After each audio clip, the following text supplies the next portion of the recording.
पातर पियर भइली हो एहो समधी के दीदी।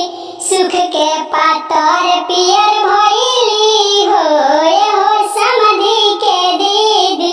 गाल दुनु धसल बा पचकल बा पेटावा खूबे खियाई समधी घवद घवद के रावा। पैसा बचा के धइली हो एहो समधी के दीदी। सुख के पातर पियर भइली हो एहो समधी के दीदी।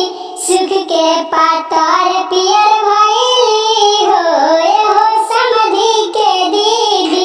खइली ना पियली दुबरैली हो एहो समधी के दीदी। सुख के पातर पियर